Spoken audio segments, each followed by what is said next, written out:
Hello, Welcome to the everyone. live Welcome to the Divinity Falling live stream celebration party. Here joining us, we have the lovely Meg LaTorre. Yes. Hi, Do you want guys. to introduce yourself, Meg?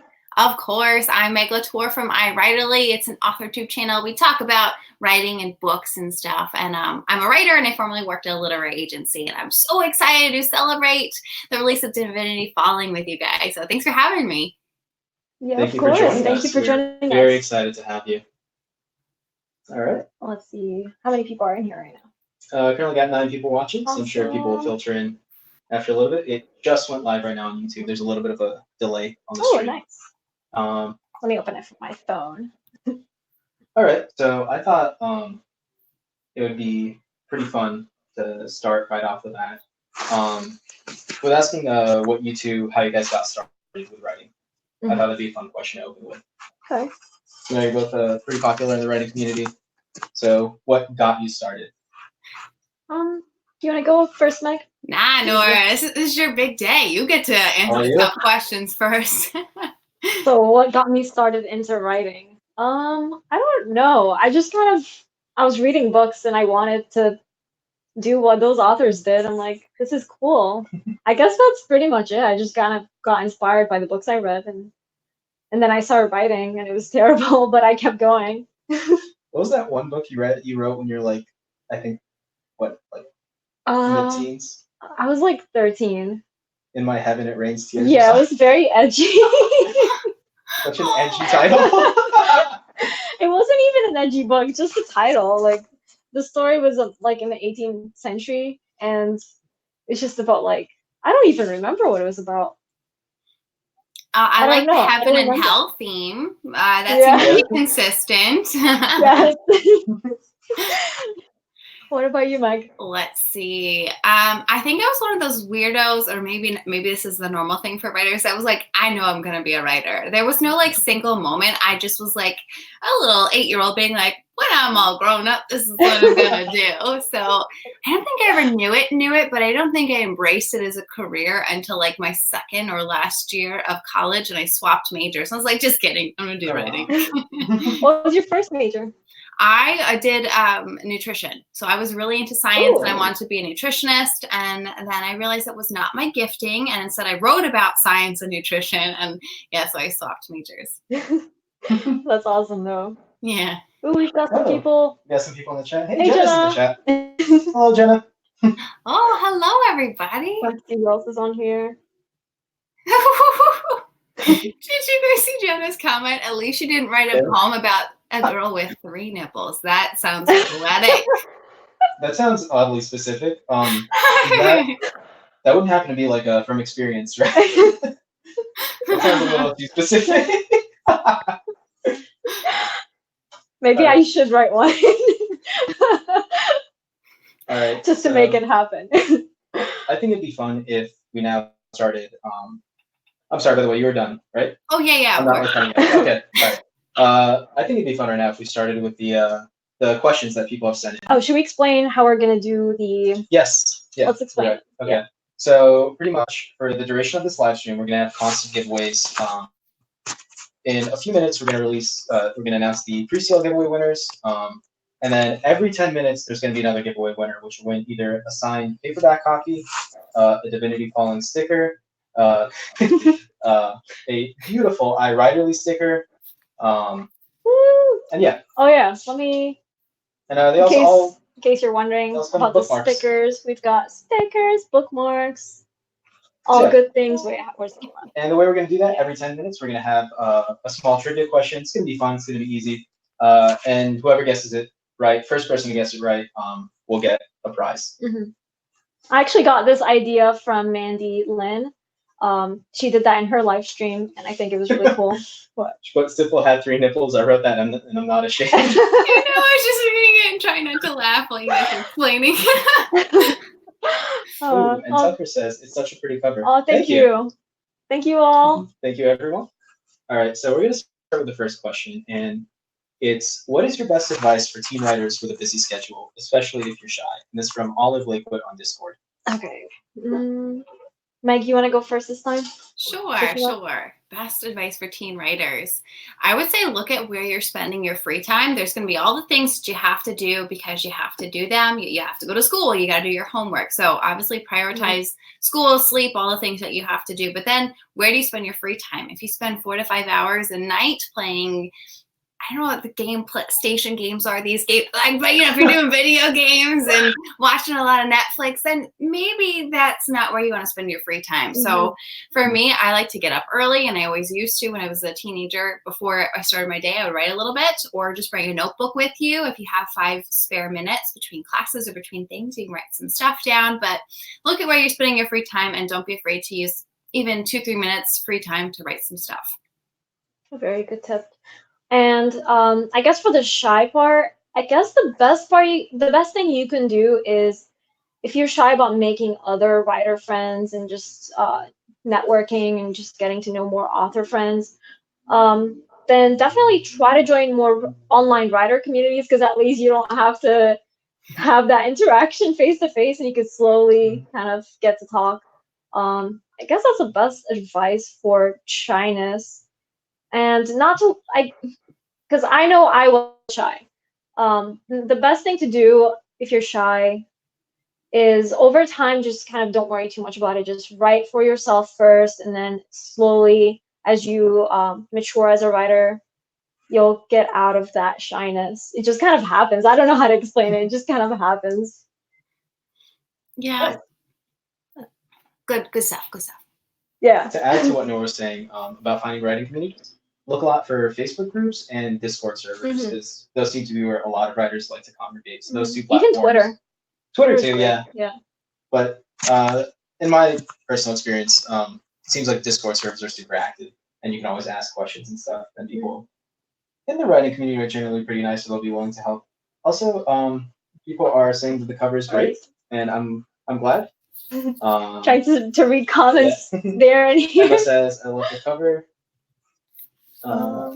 Okay. Jenna said the lover is epic, and I'm pretty sure she meant cover. I'm gonna go ahead and take that as a direct compliment and not assume a typo. So thank you. Okay. So the next question we now have is. Oh yeah, she did. Oh, poor Cliff. Okay. This one I'm pretty sure is mainly directed at Nour, which is, which character was your favorite to write? And I'm pretty sure that's referencing Divinity Falling. Definitely Addie. Yeah. Yeah, the female protagonist. Even though I enjoyed writing Adriel, who's the male protagonist, I think Addie's just a badass. She's just so cool. Because she's like the complete opposite of me. She just goes out there and does everything, and that was fun to write. Just kind of get out of my own shoes and get to experience that. That was a lot of fun. I feel like we should backtrack. Nour, give us the pitch for your book. What is your book about? Oh, yeah. I have not practiced that in a while. I got this. You want me to? No, I got it. Okay. I think. I just have to remember my pitch. I'm sorry, I put you on the spot. No, all good. It's about a girl whose brother gets kidnapped into hell, and she has to save him. But at first, she thinks the fallen angel that she saved on the road, she doesn't realize he's a fallen angel. At first, she thinks he's in a cult, but she thinks that he had something to do with her brother's kidnapping. And so she goes after him, and then realizes there's something more going on, and her brother's in hell and all that. So they have to work together to save her brother and then the world along that way. And she also has to sell souls. Yeah, she has to sell souls for the devil in order to get her brother back. That's the deal. Yeah. Dun dun dun. All right, we're gonna move on to the next question, which is, what is your favorite tea? It's from the writer of Tala over on Discord. Oh, cool. Hey, I think I can answer this one too. I have a favorite, I guess. I mean, peppermint? Nah, all about that Earl Grey life. I'm quite literally drinking tea presently. Ooh. This is decaf French vanilla, which is like a black decaf tea because fancy. But my favorite is vanilla caramel Bigelow tea because also fancy. It's delicious.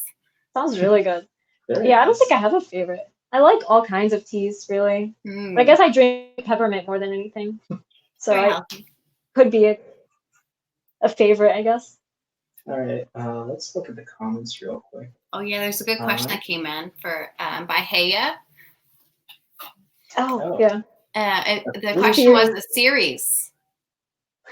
So I initially didn't write Divinity Falling with a series in mind, just because I wasn't sure if I would go the traditional route with it, and I wanted it to be a standalone. But then now that it's, you know, pretty much out, and I'm like so excited. Like as I was writing it, I knew like it was so good. At least I enjoyed writing it. So now I'm not ready to let go of the characters. So yeah, now I'm thinking of doing a series. So I'm not 100% sure, but actually, I'm leaning towards doing it. I'm leaning towards book number 2. We've been kicking around a lot of ideas for book number 2. So, leaning towards that for sure.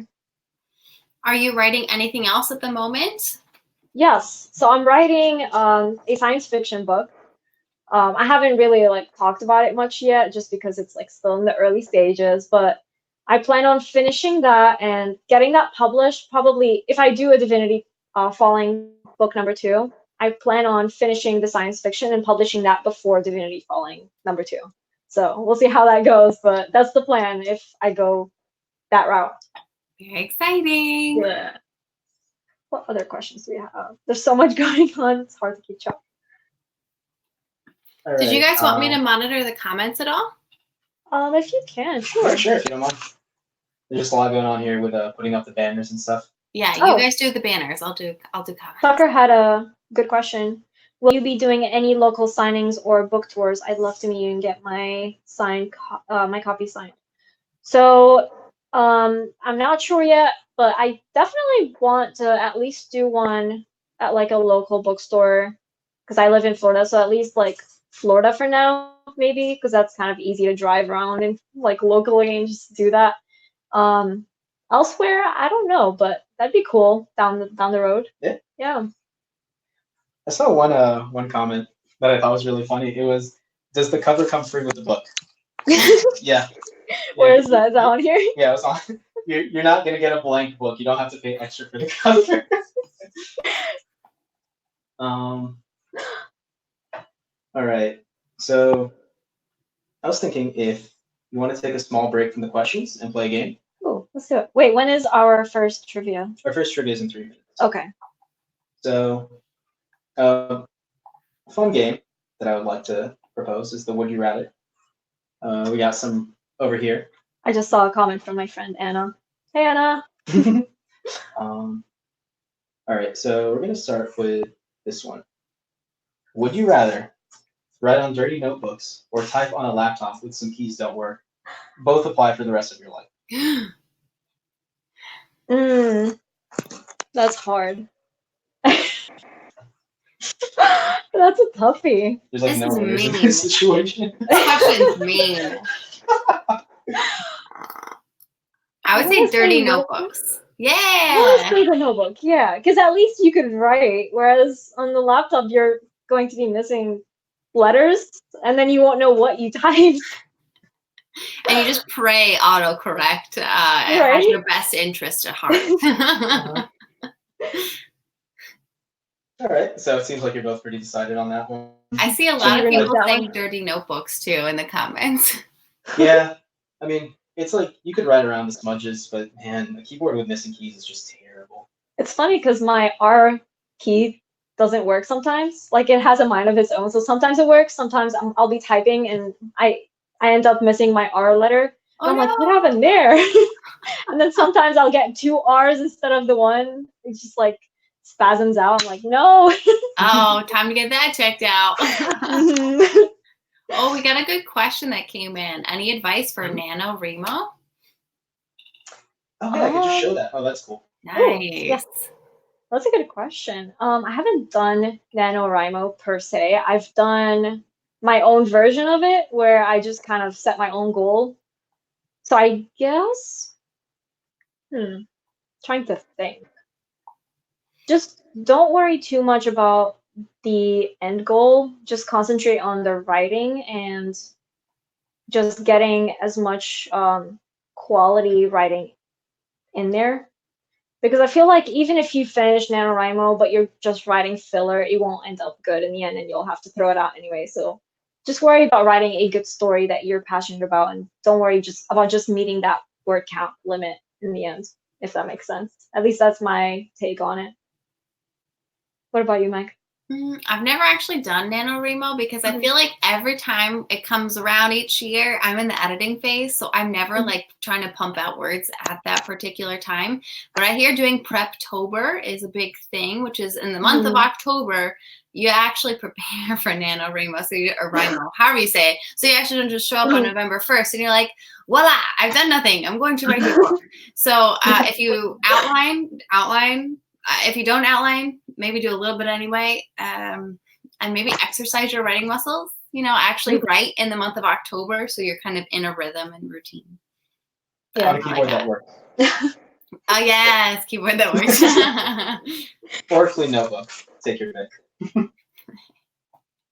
I'm trying to see what happened. All right. Oh, these are all great comments. All right, so it's now time for the first giveaway. Yes. Or rather, announcing the giveaway winners for the pre-sale. Let's do it. Okay, so first and foremost, thank you everyone for entering the pre-sale giveaway. Everyone who pre-ordered the book, super it is excited. very much appreciated. So and I hope you enjoyed the first 5 chapters in advance. So everyone who wins, we're going to be contacting you through email. Yes. The to email's, let you know as well, Nour just in at case you're not. Zikra.com. Yeah, say that again. Nour at nourzikra.com. And I'll put that in afterwards. Sometimes it goes to junk, so make sure to check your junk folder. All right, so over here, let's go from the bottom up. So wait, which one? So the 3 people who won 1 sticker and 2 bookmarks will be Jayla LaFortune. I hope I'm pronouncing that correctly. Together. Yeah, you get both of these. Yeah. Or, well, 1 sticker. Yeah, you get a sticker. Not the bottom. I have to cut this, but yes. You get a sticker and 2 bookmarks, one of which will be signed. All the bookmarks will be signed. The next person is Minaka Ravi Kumar. I'm sorry if I didn't pronounce that correctly. You will also be receiving 1 sticker and 2 bookmarks. One of the bookmarks will be signed. Finally, we got Thomas Crop for 1 sticker and 2 bookmarks. Yes. And we will be mailing them to the address you listed in the giveaway. So we're going to be emailing you just to confirm that address, just in case anything's changed since you pre-ordered the book. Yes. For a Divinity Falling T-shirt, the winner is Emma Iggy. It could be this T-shirt, or we have other T-shirts that you could pick from. Yeah, we have. Example. We have a couple of them up on Nour's Redbubble merch site. So take your pick. Either something like this. We'll be in contact with you through email. Yes. The winner of a Divinity Falling design mug is. I don't have one with me right now. We don't have one right now, but we will get one that you will pick from Nour's merch store. Is Emma Crowley. So congratulations. Yeah. And finally, the 3 winners for signed hardbacks. Each one of you is getting a signed hardback and some bookmarks in there as well. We have Patrick Rodriguez. We have Celia Cleveland. And we have Carly Olson. So congratulations. Congrats, and thank you so much. Again, we will contact you all through email. And yeah, and thank you for everyone who entered the Divinity Falling pre-sale giveaway in general. And happy reading. Your support is very much appreciated. Yes. Super excited to hear what everybody has to say about the book. Yeah. Finally, after talking about it for so long. It's been in the works for so long. It's kind of surreal that it's coming out. It's crazy. So those are the winners. And again, Nour at nourzikra.com is where I will be emailing you from. Yeah. So make sure to also check your junk folder in case it ended up there. Yes. All right. So I think it'd be pretty fun. Is that our trivia question time? No, it's going to be 10 minutes. Okay. So at 7:55, every 10 minutes, we're going to be doing trivia questions, and the winner's going to get either stickers and a bookmark or a signed paperback copy. So if you didn't win a signed hardback from the pre-sale giveaway, you can still win a signed paperback. Yeah. All right. So I think it'd be fun now to let's look at the comments real quick. Yeah. What have we missed? People have been talking back and forth to each other quite a lot. That's fun. Yeah, that's good. You always want to foster community. Anytime we give people a platform to talk, that's always fun. Oh, Emma Higny. Dude, Jenna's videos are so good. I watched them on while I was sick. Oh, Same. same for real. All right. A segment I think would be fun is the worst lines in writing. So I hunted down 6 lines that I thought were pretty bad. I'm hosting this. They don't You might know want the to remove answers. the giveaway thing that we Thank you. got. Yep. They don't know the answers to this, but basically the concept is I have 6 very bad lines in writing, for my opinion, all from famous books because we're not trying to bash indie authors who are like just getting started. I'm gonna give them 3 choices. They have to try and guess what book it's from. I'm gonna try not to box Hopefully, I'll know. And some of them are fake books. Just putting that out there. Some of them are Trying fake to books. trick us. Yeah, Trick is my middle name. All right. Trickster. So this one is the first line in this book. It began oddly. What are the choices? Yeah, I was like, what are the choices? I have no idea. You have Slaughterhouse 5 by Kurt Vonnegut, The Breast by Philip Roth, and Catcher in the Rye by J.D. Salinger. That one. Catcher in the Rye? Yeah. Nour? Slaughterhouse 5, The Breast, Catcher in the Rye. I want to say Catcher in the Rye. I feel like Slaughterhouse is also, but I can't see it. I can't see both wrong. It is The Breast by Philip Roth. I thought that was a fake book title. It is not a fake book title. What about Oh, some people were like, Catcher in the Rye. Not Catcher in the Rye. Guys, you gotta tell me sooner. All right. The next one, some of you may recognize. It's a little bit of an infamous quote. Okay. And the quote is, "Do I dazzle you?" Twilight. Sounds like Twilight. So, yeah, Divergent by Veronica Roth, The Invisible Man by Ralph Ellison, or Twilight by Stephanie Meyer. Twilight. Option C. Sounds like Twilight. Yeah, it's Twilight. I'm thinking it's powerful. We got one. All right, so you're each at 1. All right. This is a pretty funny one. The bird hopped back. Oh, there we go. The bird hopped back to Mormont's shoulder, where it promptly shat. This is fake. Sounds like a fake None of one. the lines are fake. Only the books. Okay. Are fake. Oh. Okay. You have The Night Circus by Aaron Morgenstern. You have A Clash of Kings, which is Game of Thrones book 2, Song of Fire and Ice. Mm-hmm. And you have Mormont and the Three Towers by J.M. Richards. It's definitely B. You're saying the Game of Thrones one? Thrones? Yeah. Sounds like that. Mormont is a character from Game of Thrones. Okay. Gotcha. I've never read any of them, but it sounds... Give your opponent's hints. It sounds... I mean, what was the first one? The Night Circus. And say the options one more time. The Night Circus. Mormont and the Three Towers. Mm-hmm. A Clash of Kings from Game of Thrones. I mean, Mormont. Wait. Which one is the one that's Game of Thrones? Mormont is a fake book title. It's Clash of Kings. Woo! Yeah, Mormont is the guy that fell in love with Daenerys, and I actually have a Khaleesi. Gotcha. Oh wow! Hey, I still need to like read and like watch the series. I'm so far behind. All right, the next one is "It was like so, but wasn't." I'm gonna let you try and decipher what that means. So the 3 books are Galatea 2.2 by Richard Powers, The Great Gatsby by F. Scott Fitzgerald, that sounds War like and Peace by Leo Tolstoy. It sounds like a Gatsby. That's what I was thinking too. I want to say. Come on, guys, give us hints. Oh yeah, no, the comments are free to help you out. Okay, what was the option 1 again? Not Gatsby. Option 1 was Galatea 2.2 by Richard Powers. I don't know it. Yeah. I don't know what that is. Oh man, this is is that fun. A fake one? This is fun. It's not one of the fake ones. I see people saying option C. Option C being War and Peace. Yeah. It was like so, but wasn't. I'm going with that. I'm trusting the people. Sure, let's do it. All right, you're both incorrect. It is Galatea 2.2 by Richard Powers. What is that? I have to check it out now. You should look into it. All right, we got two more. Actually, it is now 7:55. Oh, So it's time for our very first trivia giveaway. and then we'll also read. Then we'll finish up the worst lines. We'll read whatever comments we've missed on because Mhm. I've gotten questions on here that I missed. All right, so giveaway Alright. time. Giveaway. Which one are we doing?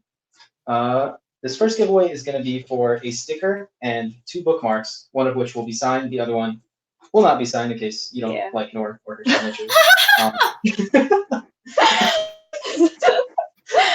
All right, so the very first trivia question.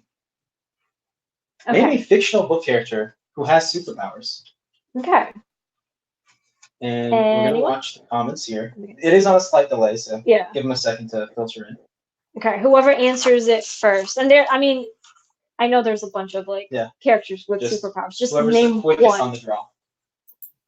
The fastest typer in the West, as we like to call them around these parts. I'm thinking okay, let's clarify. People are Is thinking. superpowers the same as magic, or is it different? Or we're thinking like a superhero superpower? I guess it doesn't matter, magic or superhero powers. Any power. Just that's, like, anything that's not normal. Okay, guys, I got plenty of stuff on my shelves back here. Let's go. Ooh, those Percy Jackson. Yeah, no. Nice. All yes, right. you are the first winner. Aquamelia. We should save this. I feel like we need to write that down here. Yeah. I'm gonna write it from here. All right, so Aquamelia, if you could please contact Nour at let me get the email. Nour@nourzikra.com. Jenna. So if you could email us over at nour@nourzikra.com saying that you're Aquamelian and that you won a sticker and 2 paperbacks, it'd be very much appreciated. Mm-hmm. I'm gonna go ahead. If you want, send us your address your so that address. I could actually send it out. I'm gonna go ahead and write that down as well. Just so I don't forget. Just in case you forget, we can find a way to contact Congrats. you. So congratulations. So that is the first trivia giveaway winner. General, I'm cheating. What did you cheat on? Is she cheating? I don't know. What? She said her own characters. That is an awesome answer, though. Yeah. Hey, use every advantage you have, right? Mm-hmm. All right. So going back to the fake book line, or not the fake, the worst book lines. I got 2 left for you guys. Okay. That was fun. I like this game. 2, you're at 1. I think it's a pretty fun one. It's fun. Okay. So her eyes are brown like bourbon, but flat. That is an insult. Yeah, everyone's favorite, flat bourbon. I don't know what that means. You got eyes like bourbon, but they're kind of flat. Like your eyes kind of suck a little bit. All right. So the three options are The Hunger Games, Suzanne Collins, Harry Potter and the Goblet of Fire, and 50 Shades of Grey. 50 Shades. Definitely 50 Shades. Yeah, that was a bit too easy with the multiple choice. I think the quote is really funny though.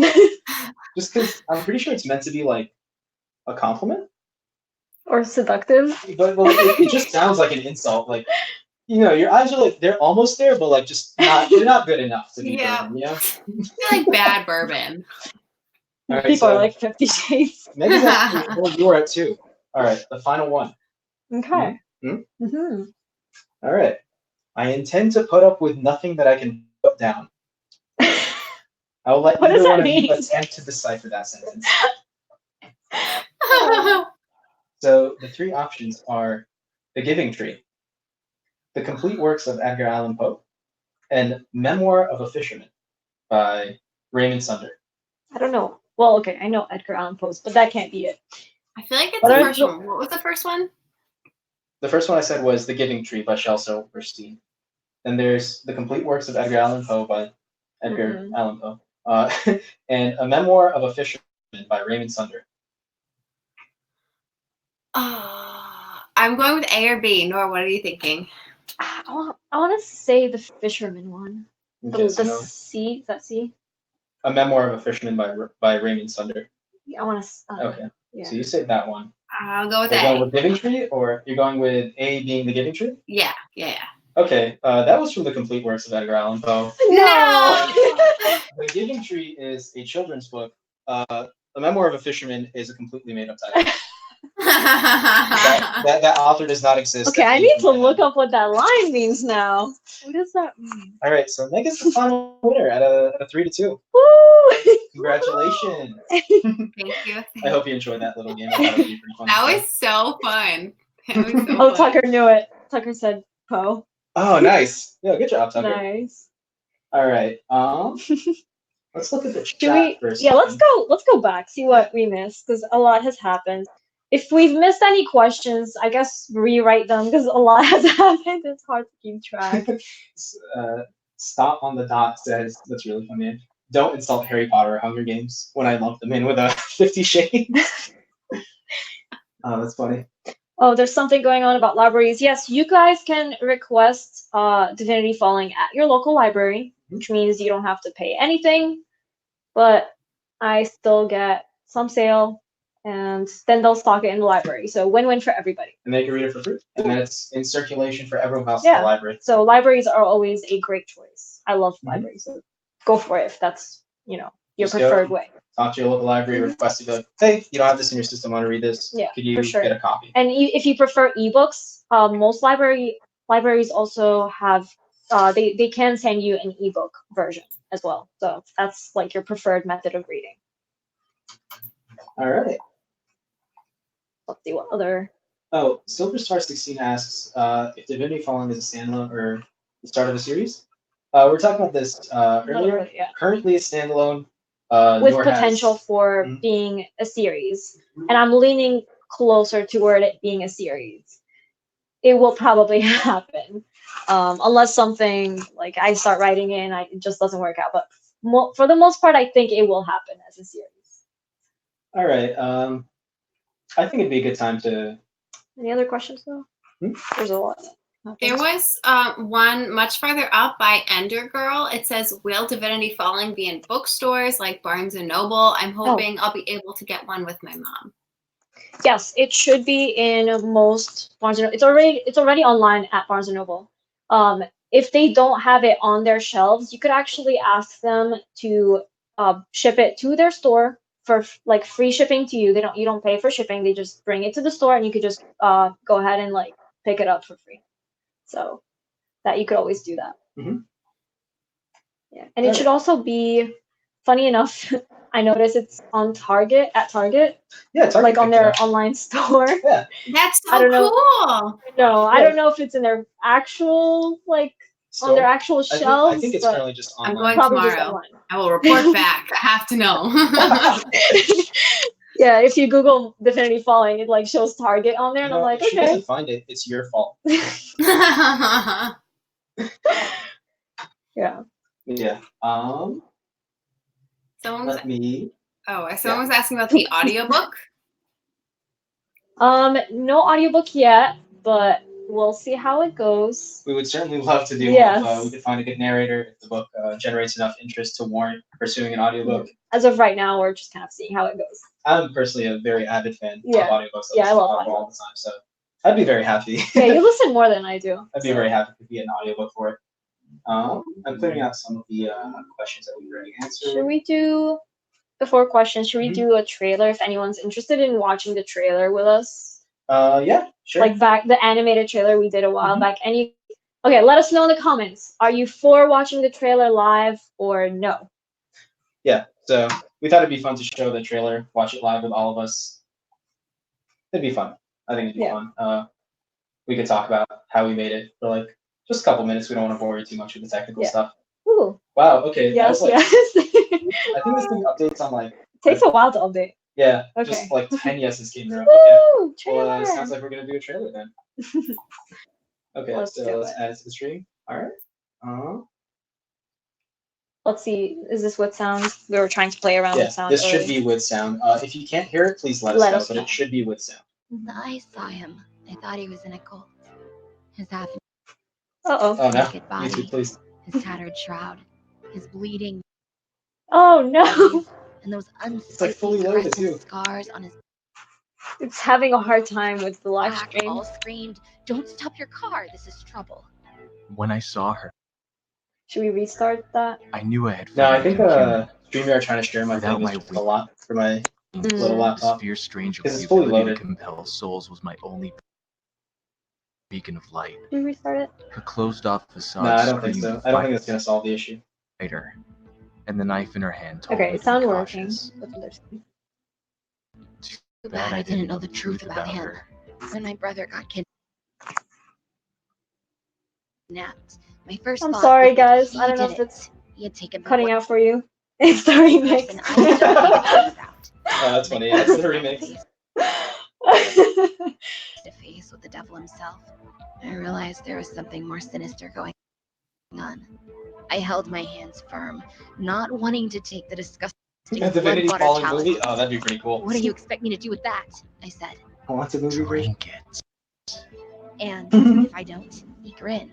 very Listen, if shallow, anyone not has empty. any Hollywood Your connections brother and could worked get us a a few Divinity Falling fashions. movie, we are on board. Absolutely. Yeah. In that moment, I became a That'd be puppet, so fun. devil's tool for I think selling I'm just gonna stop it souls here. and amassing an army. So, Yeah, it's not working. My intentions were good. Sorry, so guys. sorry guys, this worked well enough in the preview. I guess when we're actually streaming, it's just a lot for my laptop. So instead, I'm just gonna like click through to tell you kind of like what happened over here. So we got back these renders, the images from our artist. We hired an artist off of Reddit, and Nour and I were making a book trailer, and we were thinking, how are we gonna go about this? So I thought, what if I animated them? She's like, what do you mean? They're still images. So I said, I have a lot of experience with Premiere and After Effects. Let me see if I could whip something up. So this angel one that you're seeing here, this is the very first one that I tried out to even see if this is going to be a viable thing. And it was. It came out, in my opinion, pretty good. I think that looks really good for an image that was originally still. So from that, we went through. I made the other ones. We have like the motion and stuff. And it's cool because they're all like layered on top of each other to give like a kind of like a depth perspective to it. So it's like, think about it like little individual layers of paper all on top of each other to make the full image. And yeah. I can't talk today. Yeah. Silver Star 16.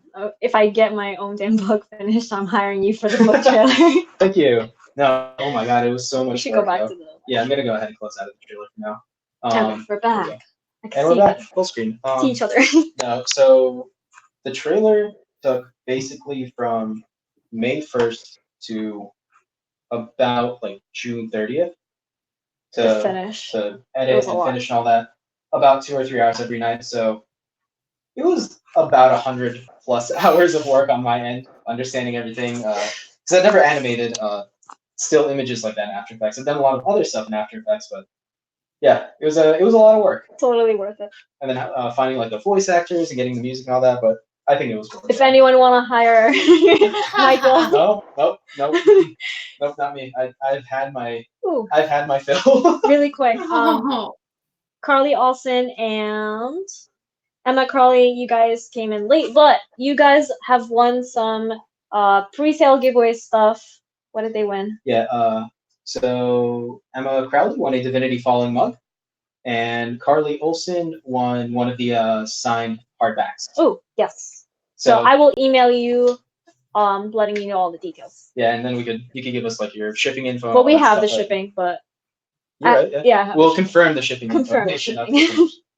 Oh, and I think that would be a good time for a trivia. We're actually a little bit late on it. Also, thank you, Jenna. She said the trailer's amazing. Oh, thank you.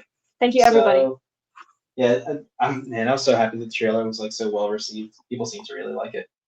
Yeah, the wings were scary so working on cool with something. the lights. Thank you. I think that one was the hardest to make too. Easily.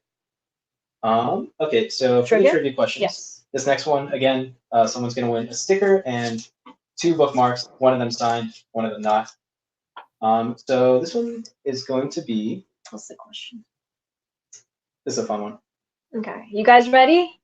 Name a book with angels and demons, not including Divinity including. Falling. Don't go for the cheap answer. What is it gonna be? Hopefully, I know the answer. I feel like it shouldn't be the BIBLE. That's cheating. That'd be, yeah. Hopefully, I'll recognize the books you're talking about.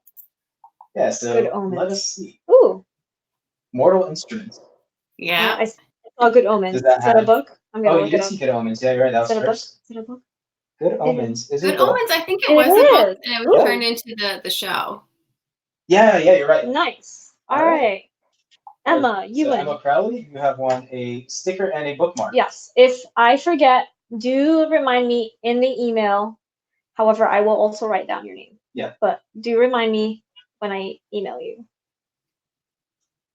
I'm gonna add it here to my little list of people who won the trivia giveaways. And again, for anyone who's winning today, you could email me at nour@nourzikra.com. Yeah. Yeah. Make sure And to tell us who if you were on YouTube. forget, you could just message me literally, Twitter, Instagram, anywhere. Yeah. Yeah. All right. So,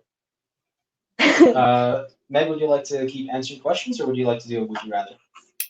I'm happy to do anything. You guys pick.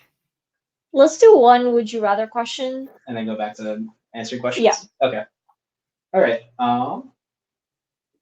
This one's gonna test your morality. Lose your soul or have to take someone else's?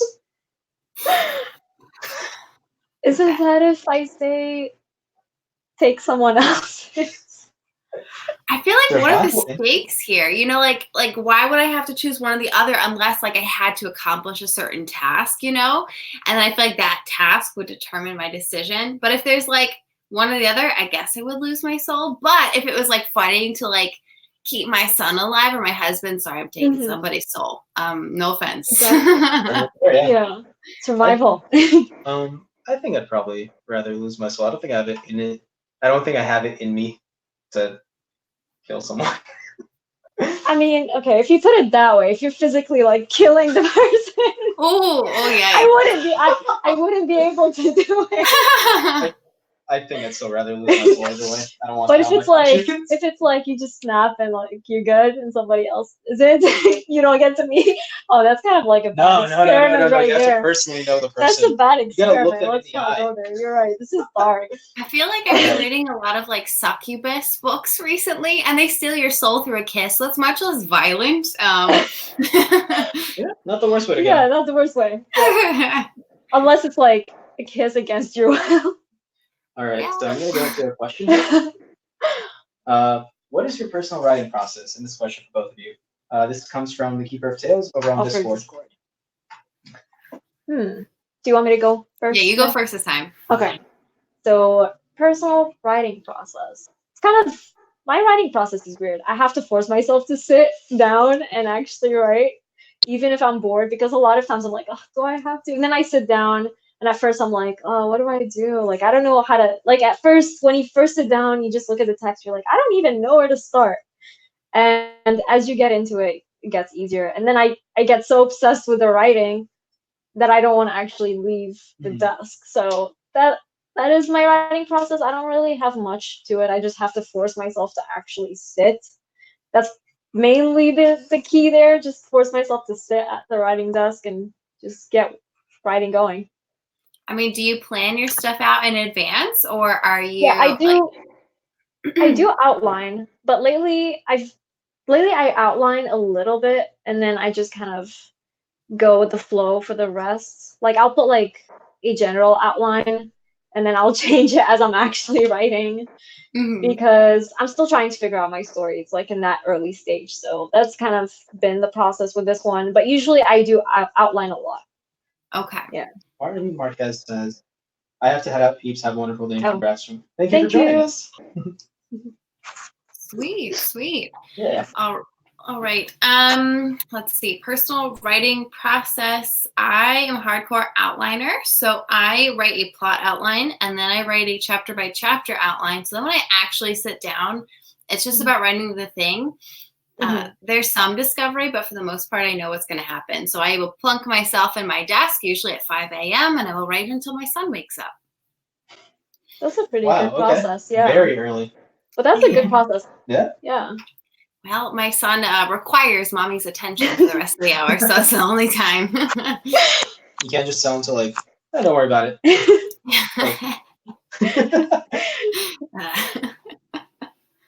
All right, another question is, I don't know how to pronounce this word. You told me no. Scrivener. Scrivener. Scrivener, thank you. Is it good to use? This comes from the writer of Tala over on Discord. Same person, yes. I've never used it. I've seen people use it, so I have no idea actually. I've heard good things about it. I've just never personally actually used it. So Neither have I. I use Google Docs and Word Docs because Word Doc is industry standard for traditional publishing. mm-hmm. But I hear Scrivener is good for formatting. Yeah, that's what I hear heard. too. So check it out. Give it a try. It might be good. All right. Was that our trivia timer? That was our trivia timer. So it is time for another giveaway trivia question. Let's spice it up. This one, the winner's gonna get a signed hardback or a signed paperback. I'm sorry. Paperback. A signed paperback. Let's do it. Divinity Falling. You guys ready? Choose a hard one. I want to see who can get it. All right. What are the questions? So, They're actually not hard questions. They're pretty easy. all right. This one we're gonna leave it a little bit up to luck. Okay. What is Nour's favorite / lucky move? Let's Oh. go full luck mode on this one. Oh boy. What is Nour's favorite / I forgot I even put this question on.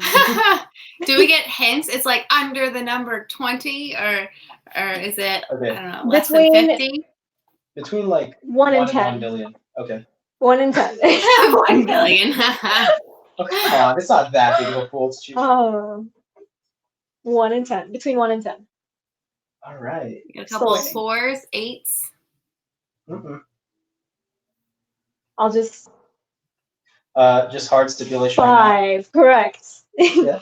Silver Star got it. Nice. Nice. Right? That is the first 5. Yep, it is 5. Well, congratulations, Silver Star 16. You have won. Make sure you email me again, nour@nourzikra.com. Put up the email on the screen. Yes, and I will write that down. And you have won yourself a paperback signed by hers truly. And make sure you let me know the username. That way I know like who's who. Yeah. All right, so I'm gonna go ahead and add you to the list just in case you forget to email us. We can make sure to get in contact with you. Yes. So paperback. All right, paperback. congratulations. Awesome, congrats. All right. I totally forgot I actually had that in there. Oh, and Jenna actually answered the Scrivener question. If I could go back. Where is it? Where is it? Okay, she says she's used it and didn't like it. But that's just her. Okay. All right. So I think it'd be fun to now alternate between would you rather's and answering questions. Let's do it. I think it'd be fun to at least make sure to get through all of the submitted questions that people have sent in. Okay, so let's go with a would you rather since we did the Scrivener. I think I'm saying that right. All right, so we're gonna start with a would you rather now. All right, have a demon bodyguard or guardian angel? Angel. I mean, angel. Yeah. All right, I'm gonna put a stipulation on this one. Thank you. That was too easy. No, guardian angel could save you from like really bad situations and stuff, and we'll always be generally watching your back. Demon bodyguard is physically there and like follows you around and helps you with things. That sounds creepy. I still pick the angel. Yeah, same. I don't think that helped my case. It was a good attempt. Yeah. Right. A lot of people said angel. Yeah. We got one demon Carly bodyguard. said demon bodyguard. Yeah, Carly, demon bodyguard. All right, so let's do a question now. About how many drafts do you go through for your book? This comes from Abraxas over on Discord. Good question. Good question. Probably many, but I don't really keep track just because I edit as I go along, which I technically don't recommend people doing, but that's what I do. Do as I say, not as I do. Exactly.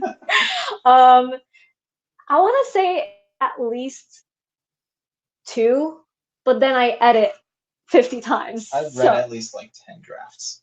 But that's because I edit as I go along, and I send you each chapter as I edit. So it's kind of weird to keep track of that. I'll write a chapter, I'll send that to you, and then edit 50 times, send them each time. So if you're to call each one a draft, a lot. A lot. I can't even keep track of it. But if just the writing itself, I write it once and then go through it again, but I edit as I write each chapter, so it's kind of a weird process. What about you, Meg? I actually did like a full video on this. It was like, how do you know your book is done being edited? But I think many times. So I also edit as I go, but I try to limit myself. Otherwise, I will keep going back and not going forward. But I would say once you draft your book, assuming you fast draft it, there's a bug that just like fell on my head. But anyways, you should go through yourself. You know, hello bug. So I would say you go through it like 2 times at least by yourself, and then go through maybe 1 or 2 times with critique partners, and then like 2 to 3 times with beta readers. And then if you're going to self-publish, then go with freelance editors at that point. But I think many times front to back. And a big thing that I messed up in my own books is like giving my books in chunks to people. And then I started editing those earlier chunks, and then it would have ripple effects that I didn't address.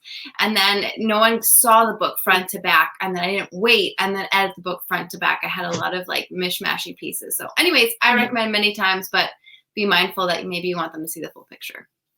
True. Yeah. Makes sense. Let's see. Any questions on here? Yeah, let's go to the comments. Jenna says she also edits as she goes. Woo.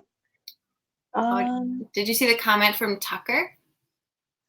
Are you a plotter or a pantser or a planter? I guess I'm a planter, which I plan some things but not all. At least that's how it's becoming nowadays. Because I feel like I change so much once I start writing from the outline. I'll outline and then I'll realize something didn't work, and then I go back and change it while I'm actually writing. So almost like a planter, which is to plan something but not all. So kind of in the middle of planning but also being spontaneous. Yeah, I think that stems from it being kind of hard to realize what things don't work if you're just outlining.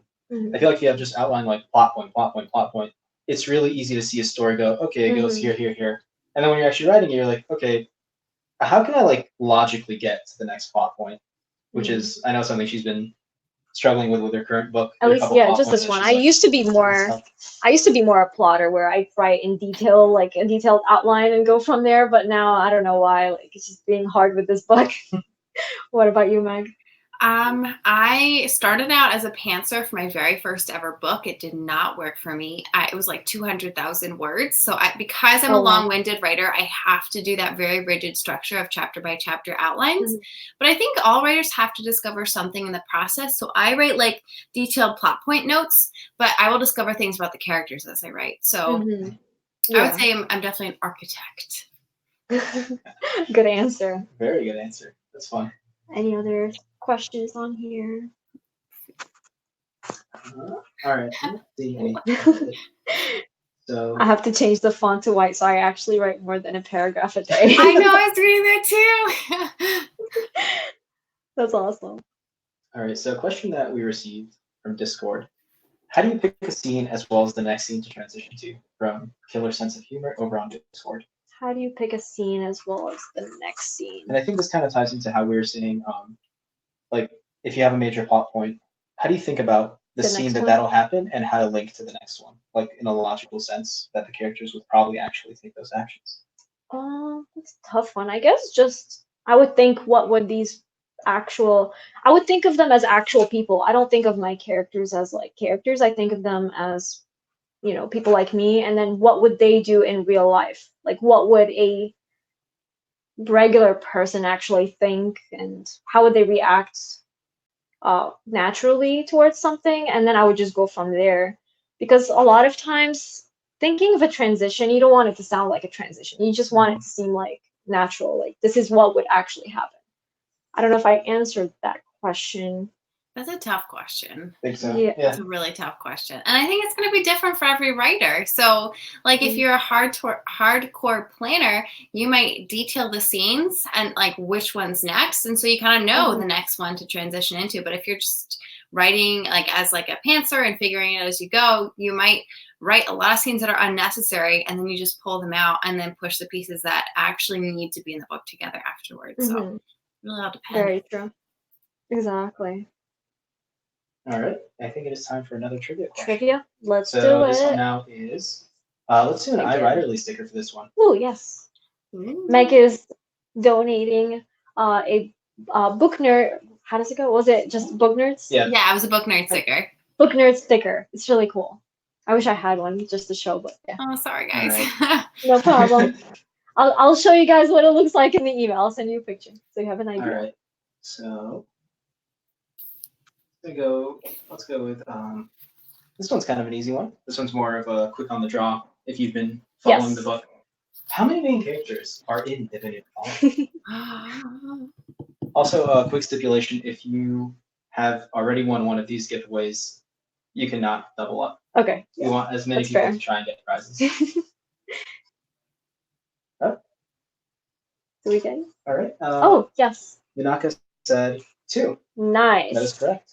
I will add you on there. And of course, she also won something from the pre-sale giveaway. Oh, yeah. She did win something from the pre-sale giveaway. So we're going to go with the next answer then. Should we?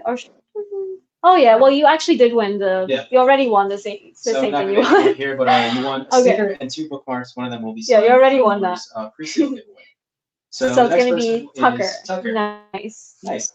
Tucker, make sure you email me. You already have my email, but email me. Yeah. Nonetheless, just in case I forget. All right. Well, congratulations. Let me. And one more time. You all know this email. We all know this song. Nour at, say it with me now. NourZikra.com. Let me write it down here. I'm also like keeping track just in case. Nice. Yeah. Good guess on for everybody else that said 2. Yeah, that's a super easy one. Mm-hmm. At least if you guys have been following. Ender Girl 3. I'm joking. All right. So we've done a couple questions. Let's do would you rather. Let's do would you rather. Meg, would you Let's rather? go for it. Yeah, let's do a would you rather. I have to read this really funny comment from Ender Girl Oh yeah. from earlier. It says, I have to think of my characters as characters so I don't feel bad when I kill their fiancés or girlfriends. Oh my goodness. That cracked me up. Remember, you're personally ruining their lives. That is on your conscience. I actually do it. I learned a trick for how to kill a character because I also feel bad when I have to kill a character. It's like even if they're minor, I'm like, oh, I feel so bad. So I actually don't kill them the first time around, and then when I'm rewriting the scene, I go back and I kill them. That way they have like a happy ending, and then they don't. It just prepares me. Oh, You give them like that's a so false hope. Yes. That's what I do for every like time I kill somebody. I'm like, Assuming these characters he know, survived.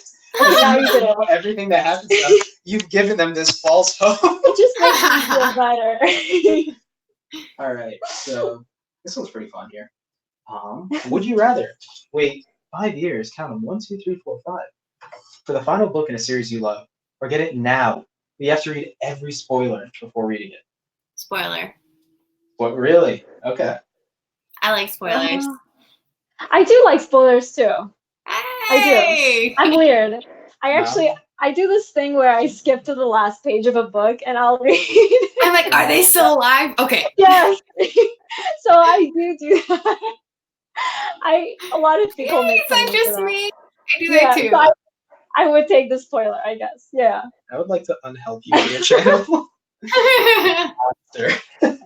No, I definitely wait the 5 years. Really? Yeah, I'm someone that doesn't mind waiting. I don't mind waiting, but I also don't mind spoilers. No, I feel I like super mind spoilers. Like my friend usually tells me, "Hey, you should like go read this book or check out this movie." I'm like, "All right, tell me literally nothing else. I'll just go into it blind."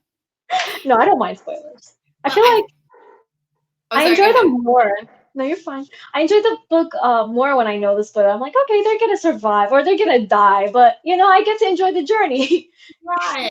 Like if I'm watching a TV show or I'm reading a book and I'm really anxious about what happens to the characters and I just can't handle it, I will literally flip to the back or I'll like quick wiki it and see what happens.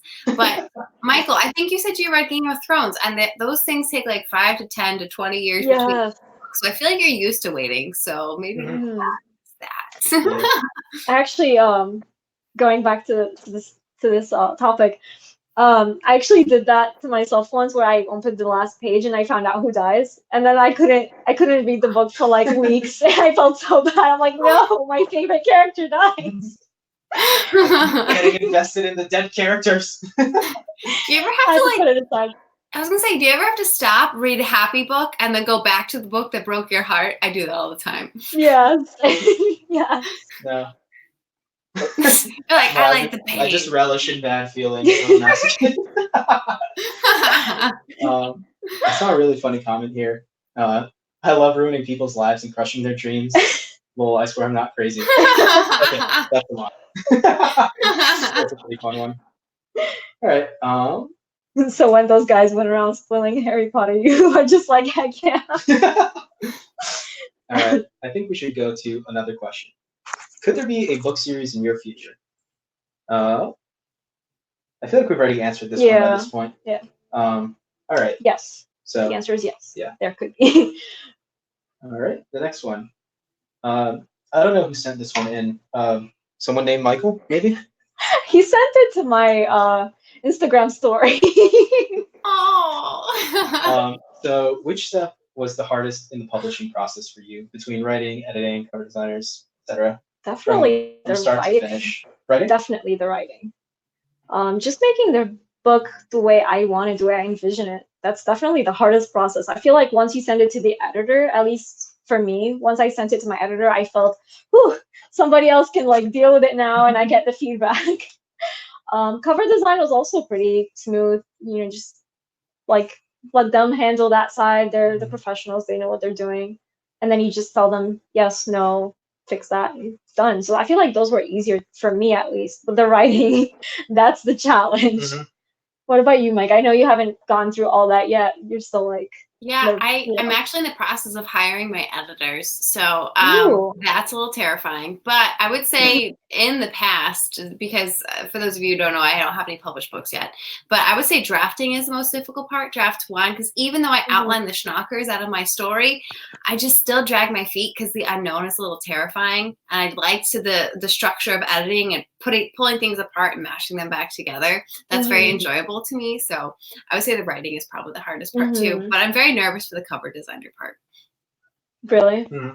Yeah. Just like the end result, like what is it gonna be, kind of thing. Yeah, right? you're like, is it gonna match anything in my head? Is what's in my head? It doesn't matter because what's they're gonna make is better. You know, like all those sorts of things. True. But did you have a certain concept in your head when you were talking with your cover designer? Yeah. Or did they recommend stuff?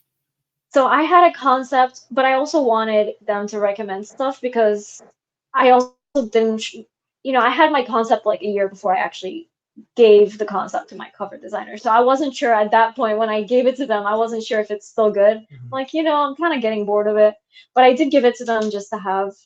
And the actual cover we went with was actually their idea. So I liked their end result better than my concept design.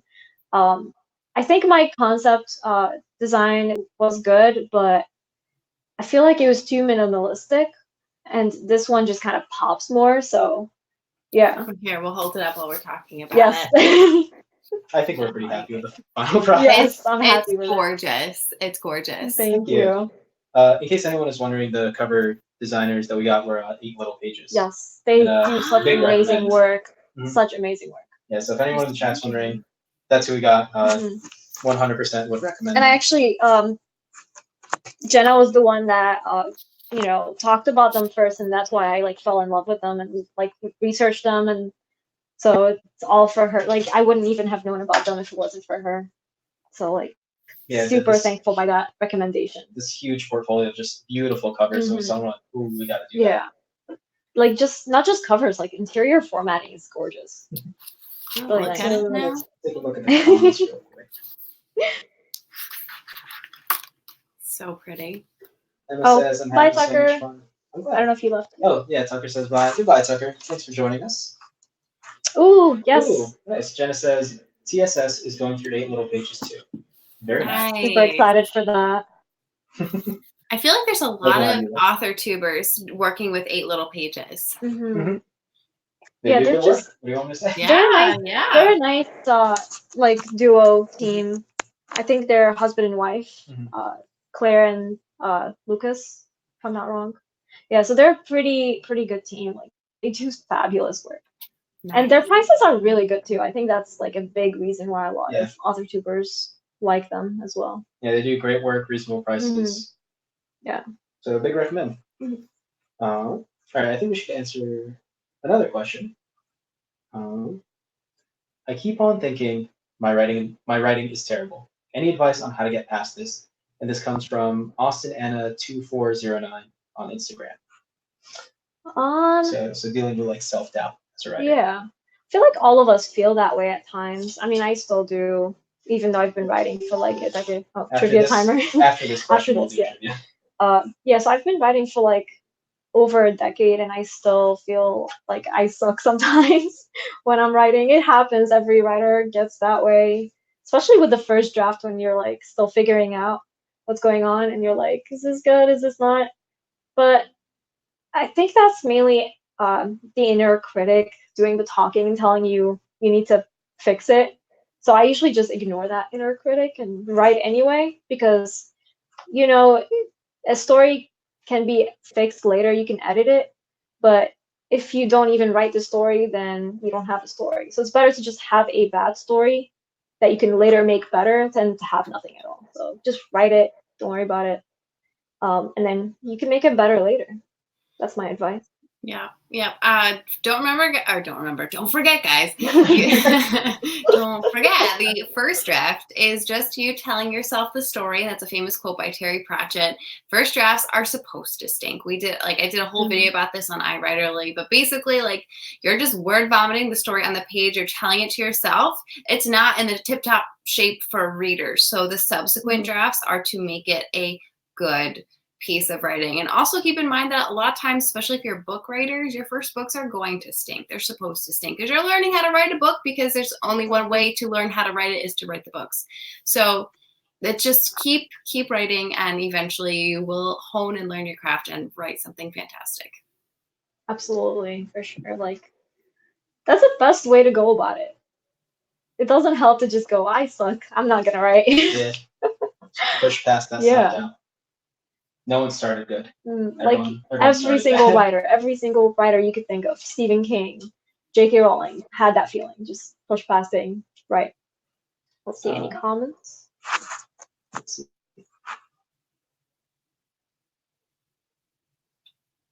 Oh, nice. Yeah, people are generally echoing the same message in the comments as well.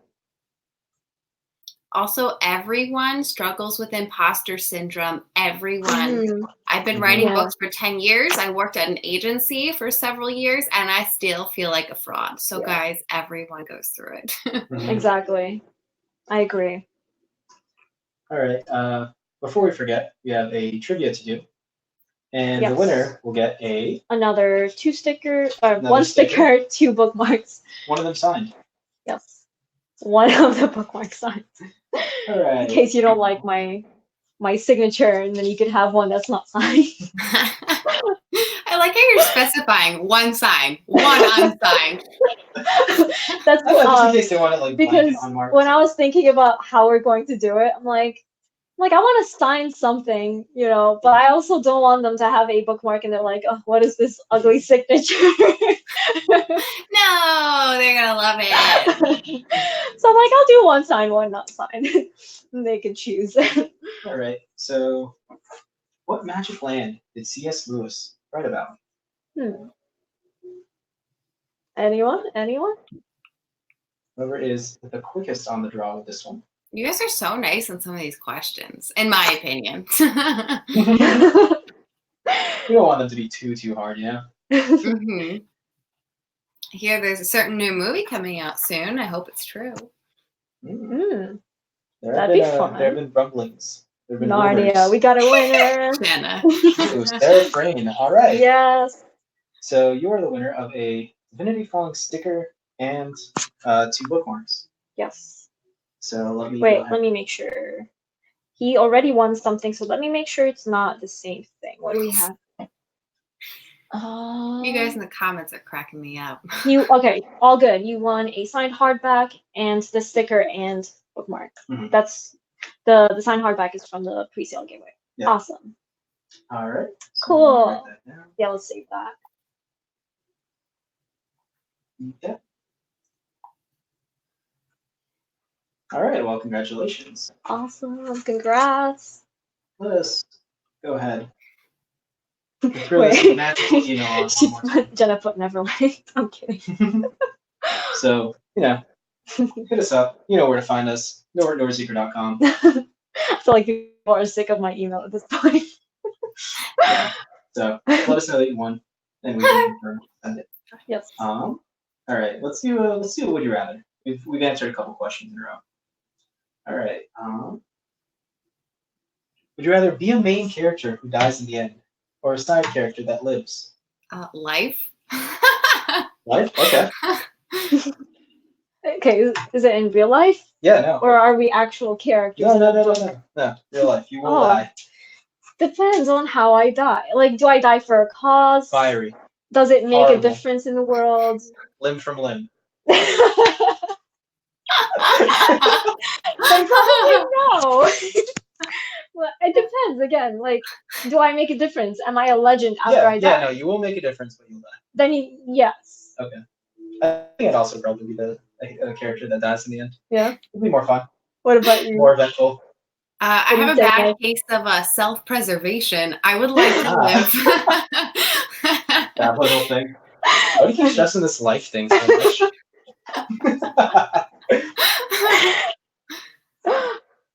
Oh man, let's see what Alright. people are saying. Oh, side character. I don't care if it's a cause. I want to. So we're the only crazy ones here. I love this one. To shred, you say. All right. All right. Let's go ahead and let's do another. Would you rather? Actually. Would you rather? Okay. So, would you rather read in an isolated cabin filled with spiders, or a crowded, noisy coffee shop? You cannot leave either. You cannot do anything about the spiders, and you cannot put on headphones. I take the noisy coffee shop. Yes, me too. I can read in a Yes. noisy. I can read in a noisy room. I think I'd take the cabin with spiders. They Mm. don't bother me too much. What if they bite you? You know, You just turn into Spider-Man. Spider-Man. Yeah, I was gonna say, do you want to be Spider-Man? my name is Parker, Peter. May have heard of me. Michael Peter. Daily Bugle. All right. Let's look at the Everyone's comments. saying like coffee shop. Mhm. Oh, man, no one else is saying spiders, not alone. Yeah, you're all sharing that crowded How are coffee you shop. saying spiders and you hate spiders? You're They're like okay. scared of spiders. Yeah, but no, okay. How are you the one to say Maybe. spider? Because I don't know, I'd still rather prefer that than like trying to read while distracted. I mean, it's not ideal, but I could do it.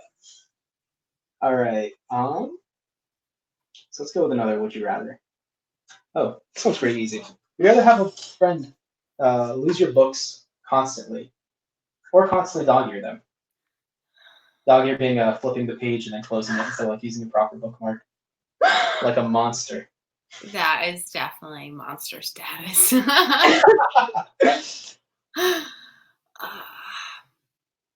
Like, Those are what, terrible. permanently lose your book, like forever and ever, so they have to get a new one, or like lose it and eventually find it? No, lose it and eventually find it, but let's say it takes you like a couple days every time they like grab That's your book. fine. Yeah, I pick that. I'll take that. Okay. You can make it harder. All right, that was too easy. Okay, stipulation. Lose your book being like, if they like pick it up for a second, if they say, oh, what are you reading? Immediately lost for days. Oh. Not a book that you lend them, just like think of it like magic. I like, guess pick dog it up, ear it's at that point, because I'd be in the middle of reading. Dog ear is evil. No, I'd rather them lose it. I think I'd rather read a book over a longer time than have this like super dog-eared book where every like other page. But what if they're doing it on purpose so that I can lose it Then you're every not friends time with I that start a person. What's sentence? wrong with that? Like, I'll never finish the book at that point. You're Like, telling me I'm friends with a person that has this like mythical ability to just immediately lose something and they're using it on my books? say, Carly's like, I'm saying to you apparently. And then Jenna, I don't get what the issue is. I feel like the answer is easy, guys. If you don't have a bookmark, tissue paper works just fine. Exactly. Oh, yeah. Mhm.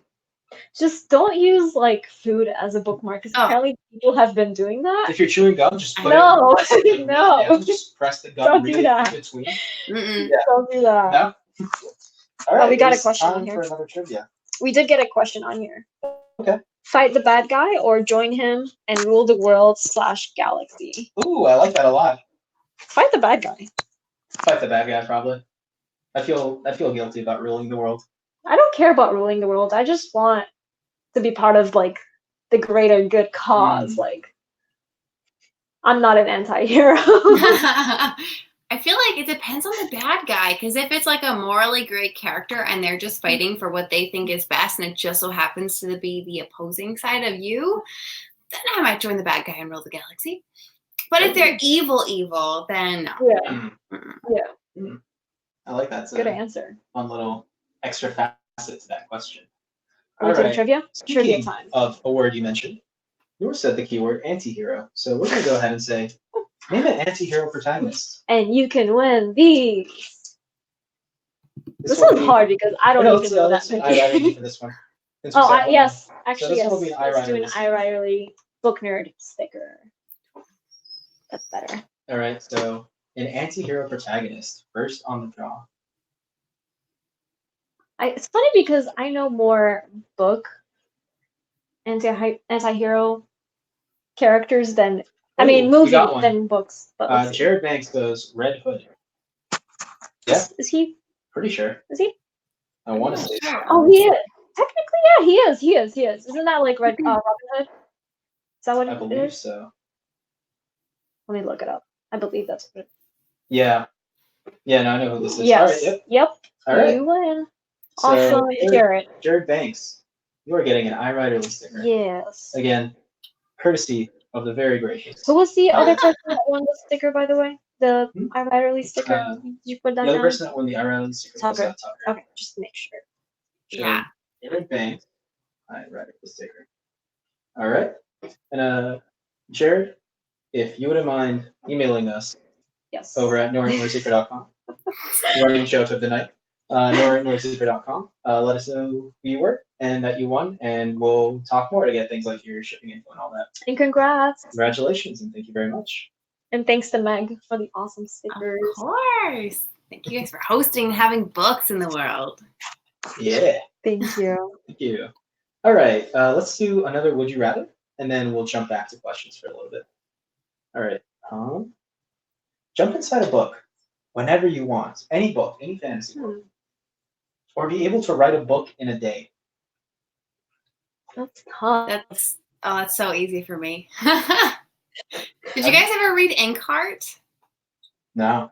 I feel I've definitely This is like a really beat up book. It's like my childhood copy. But it's you jump into books. That's like the whole premise. Oh wow, I got like my childhood stickers on there. Oh sorry guys. Well, yeah. Option A. I think I would do jump inside a book whenever because that's just more fun. I mean, writing a book in a day, that's cool and all for like finishing the book, but I do enjoy the writing process over time. Okay. I know. I'm gonna loophole here. Are you gonna make it harder? I will pick jump inside a book. Uh-huh. I'll then write a book in which the characters can each write a book in a day.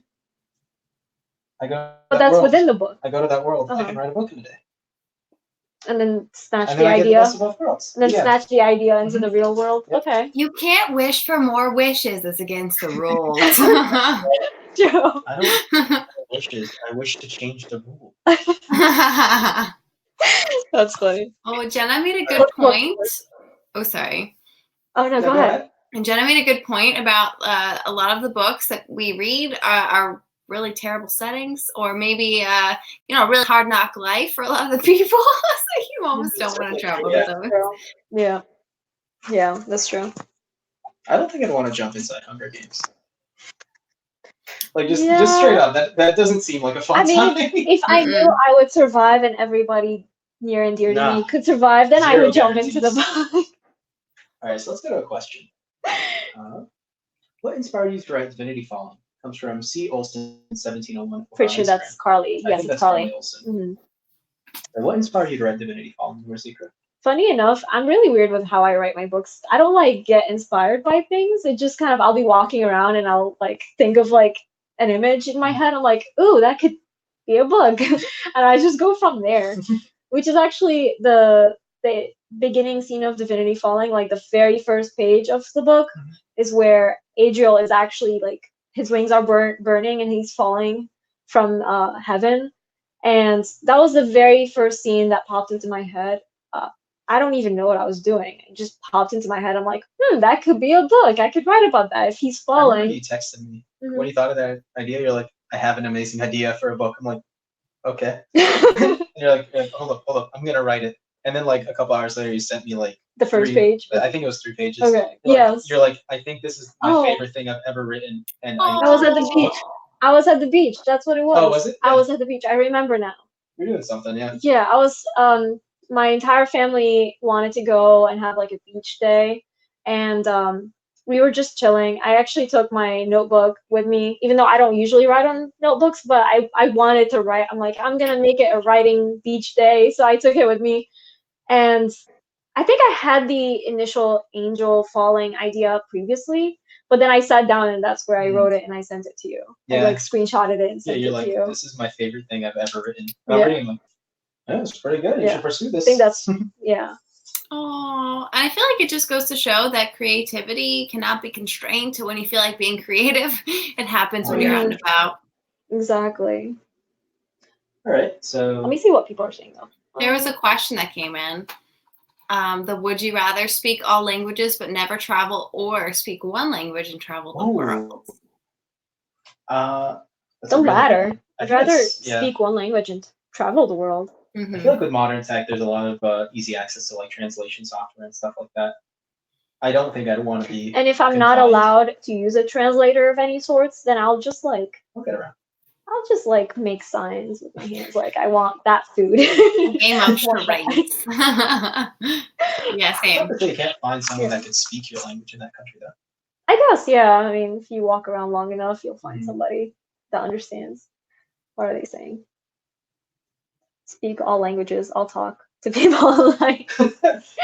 Oh, that's a fun thing I didn't think about. Yeah, I could talk to literally anyone online. No, you should get the super chat since you are over 1,000 subs. What's the super chat? People can pay money basically to get their comment boosted to the top. It's usually where big YouTubers are hosting a live stream and they have a lot of questions coming in and they simply cannot answer all of them. So you do the super chat to get your comment kind of pushed up. All right, maybe we'll look into that for the next live stream. Kind of too late now. All right. We have one question left. And 4 would you rathers. So let's do a would you rather. So would you rather have dinner with your favorite author or favorite character? I want to say the latter, favorite character, because there's sometimes the characters can be out of this world, and I think that's cool to kind of like sit down with them. Like, how does this work? Tell me more. Whereas the author, while the author is also cool, I feel like they just kind of explain the character, whereas I could just go and talk to the character about everything. So, what do you think, Meg? I'm torn. This is a good question. I feel like for meeting the author, it's always tough meeting, like if you're meeting your idol, and we're like, what if they're a horrible person, or we don't click, or they think I'm the worst? And so I would be really nervous about that. But then for your favorite character, you've already been in their head for the whole book, so I feel like you would know them, and so therefore it might be more appealing to meet them because you feel like you already know them. I'm torn. This is a tough one. Yeah. All right. I'm gonna do a super play here. You ready? I would, on any day over anyone else, have dinner with my favorite author, Nour. Oh, get out of here. Brownie points. I'm sorry, it was too obvious. I had to take the opportunity. Oh, what a good guy. All right. Let's do. It's actually time for another trivia question. Yes. And it's going to be the last trivia question. So, whoever gets this, you all know, you've been here. Free Divinity Falling sticker. Yep. And 2 bookmarks. In case you're coming in late. Nour, what's the difference between the 2 bookmarks? What's the difference? One is signed, one is not signed. Just in case you hate my signature. All right. Let me like show these better. Oh, yeah, we were really camera. happy with how the bookmarks came out too. Wait, They're, I'm trying to like hold on. The paper's like nice and thick, it's like high quality. All right. It's like having a hard time with this. There we go. So let's see, what would be a good final one?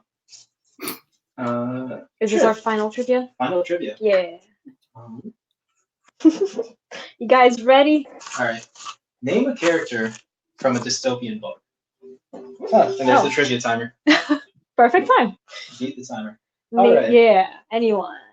Liffin Walter says, congrats on the pub, Nour. Thank you. Okay. Can anyone name a character from a dystopian book? Jenna, you're so cute. I bark in a good way. Pretend it makes sense.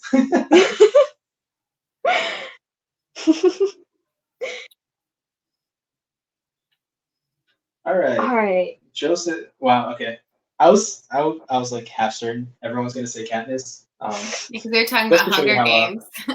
We were talking about set up yourself for failure. All right. So the first person to get over here was Joseph Hartreader. Nice. Awesome. So congratulations, you'll be winning 1 Divinity Falling sticker Let me and put that down. 2 bookmarks.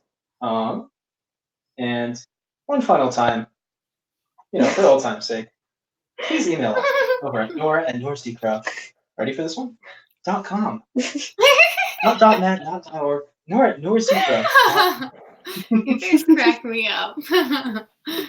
Try to be a good host. Well done, Sailor. Well done. Thank you. All right. Let me. Did we answer everybody's questions? We have one question left. Did you add him? I will add him right now. I'll add him. That was Joseph Hartreader. Yeah. Just so we don't forget. Mm-hmm. Ooh, and a fun question just came in. I don't know if you guys want to do the would you rather, but the question was favorite magic system. Ooh. I don't have an answer to that because I don't know. I don't feel like. Do I read a lot of like books with magic systems? I don't think I do. That's my issue, at least. So now you're not your section of fantasy. I do. I feel like I don't know. Any ideas? I'm gonna cheat a little bit. This magic system is from an anime that I watched once. That she also got 3 episodes in and got scared of. Oh no! It's called a Full Metal Alchemist, and the magic system in there is pretty cool. The concept is that you have to give up something equivalent to do something magical. Like nothing is free. You give up something to do something. So I thought that was a pretty fun one. Does the City of Bones series count as a magic system? Sure. Yeah, because you have to do the little tattoo things and stuff to do certain magic. So yeah. I guess that. Mm-hmm. Yeah. I feel like by principle, I always like elemental magic stuff. Harry Potter magic is fun too. Anything Brandon Sanderson, his magic systems are the most ridiculously well thought out magic systems ever. I do have that on my reading list, by the way. What is it called? Oh my gosh, I'm blanking on the Mistborn. Mistborn is a really good one where you like ingest metal to do certain magical things. It's really, really interesting. And the other one is The Way of Kings, though it's up there, you guys can't see it. It has such a good magic system. And basically you capture storms in these like glass vessels and you can use them. If you're, I'm not going to give anything else away, but yes, you can use the magical storm that has been captured in these orbs things. Yes. I need to read that. It's on my to read list for sure. It's so good. Sarah Frayne, thank you for the question. That was really cool. Yeah, that was a fun question. Yeah, no, I like that one. That was magic systems could get really cool. Jackson Nick 1717 says, please make more merch with the book cover on it. Would love to have a mug. Oh, with just the book cover? Yeah, like just. Okay, that's a good idea. Yeah, no, I'd be about that. All right. General, the magic of love. She's looking at you. That's a pretty good magic system. Oh no, a cool magic system. Emma's magic of Hallmark love. Ah. Is that like one step above or below love? Because it's like picturesque, perfect love, but it's also kind of like low budget love, you know? Kind of like I forced scripted. do like Hallmark. It's Oh, yeah. like once a year I watch it, like for Christmas times. I like it. All right, we have the final question of the night. Not from the comments, but just final question that has been sent in to us. It is, what's the best way to promote your book with a very small social media following? And this comes from AJ Think 2020. That's a Book very on good Instagram. question. I'm trying to think the best way. Definitely reach out to a lot of book reviewers, because a lot of them want to read your book, or not just your book, books in general. So reach out to a lot of book reviewers, send them an email, see if they are interested in your book. Make like I forgot what it's called, like a press kit, send that to them. That way they have all the information about your book.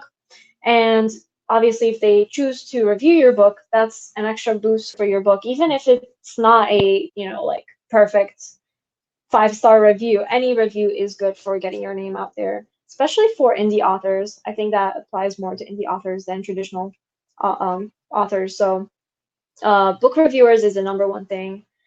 Promote your book, small media following. I mean, social media following will grow eventually the more you share good quality content. So don't stress it too much. We all start out from nothing and like just build the audience as we go.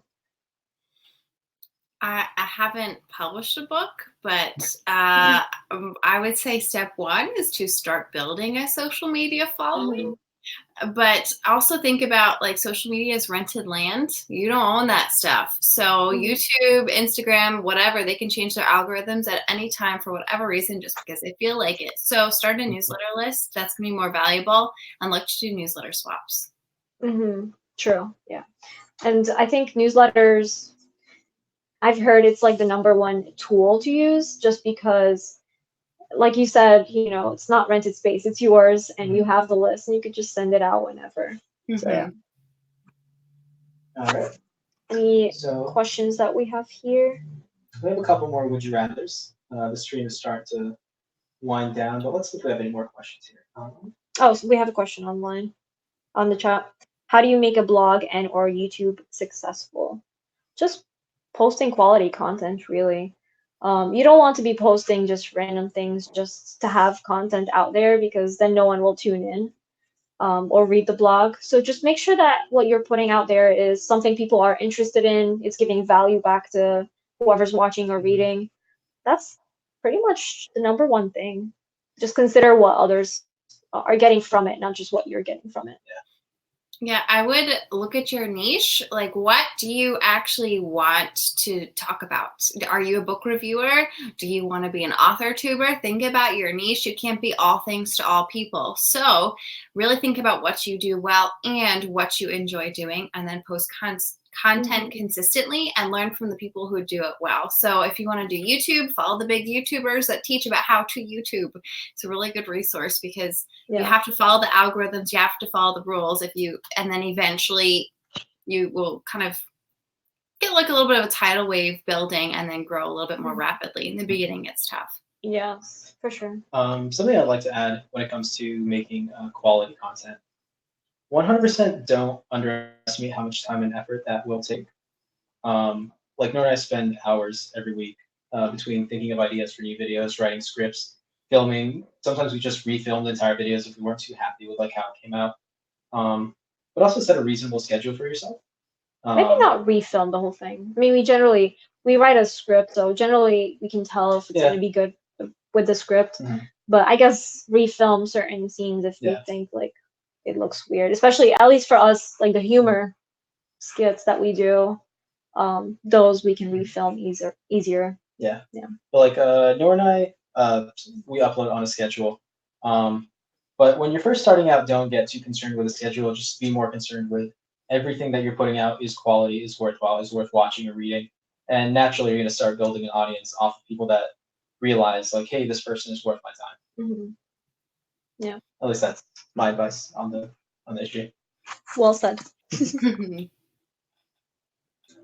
All right. Anything else? Emma says, have to go. Happy real estate though. Thank you, Emma. We have Another Darth Emma Gillen. says, thank you guys so much. Ignore the question mark. You're welcome. There's a question right there. Where? Your mouse is on it. Oh. There you go. Is it okay to write an authoritarian regime as the good guys and the rebels are the real evil? If you're writing from like the opposite point of view, that would, yeah, you could definitely do that. You can write anything if you write it well. Yes. I mean, there's nothing wrong with doing it if you want to show like the opposite point of view, or even like the kind of like what we were saying with like the anti-hero, just their perspective on things. Maybe to them they're not bad. So yeah, every story is told from the perspective of the main characters, whatever they see. So maybe as they're bad the or main good. characters. Yeah. Like look at Pirates of the Caribbean. Jack Sparrow is like the main character, but he's technically not Jack a good Sparrow's like person. a garbage human being. But he's well loved because of like Yeah. how he goes about things. So yeah. All right. So, would you rather have a nightmare about your antagonist until you finish your manuscript, or have to rewrite every scene they're in? Let me think this through. Every night, an entire nightmare, or having to rewrite an entire core part of your story. I'd probably take the nightmare, just because it'll eventually pass, and every night will just like kind of suck, and I won't resign myself to that. But like I won't have to compromise the integrity of the story. I don't want to rewrite every scene that the antagonist is in. It sounds like it would take so much extra time. I mean, I don't mind rewriting some scenes, but to rewrite every single scene they're in, unless there's not much with them. Like if it's only like let's say 5 scenes, then I don't mind rewriting. But if it's like if they're in every single chapter, it's like writing the book so many times. Yeah. I will say for option A, you are very motivated to get that book done. So there's that. Yeah. For sure. I guess option A. Yeah, maybe. tentative A. What are Until, people like, saying? 3 days in, and you're like, I don't want to sleep anymore. Yeah. Jenna, my antagonist doesn't scare me. I made him. I saw a question over here that I like. I don't know if you're taking more questions, but can you do a video on writing comedy into your work, whether it's a video or story? That's a good one. Can I wait? I'm trying to reread the question. Can I do a writing? Can I answer Yes, this one? you can. Okay, so generally speaking, I write the scripts for our humor videos. I also help Nour with the more comedic dialogue of her books. In my opinion, the easiest way to insert comedy into anything is to make one character really witty, just really quick wit responses. And comedy is cool like that because you don't need one standout joke. If you have like 3 jokes that are all kind of funny, they hit like a rapid series of like jabs, like ha ha ha, that'll generally make someone laugh. So that's definitely a way to go with that. That's more often than not kind of the style we also take on for our writing humor series where you have all the skits. It's more like just a series of just like semi-funny jokes that all add up to be one very funny full package. So you don't have to completely write like a funny character, but just having a witty character gives you a vehicle to just insert that into any dialogue that they're associated in, especially if you make that just kind of like part of their core character trait. Mm-hmm. Going by that, you definitely write the humor part more than I do. I'm not really like I don't try to be funny in my writing. I feel like my humor in my writing just happens organically, like it just happens. And then I'll laugh at it as I read it back. I'm like, huh, that's funny. Like I don't know how that happened, but it works.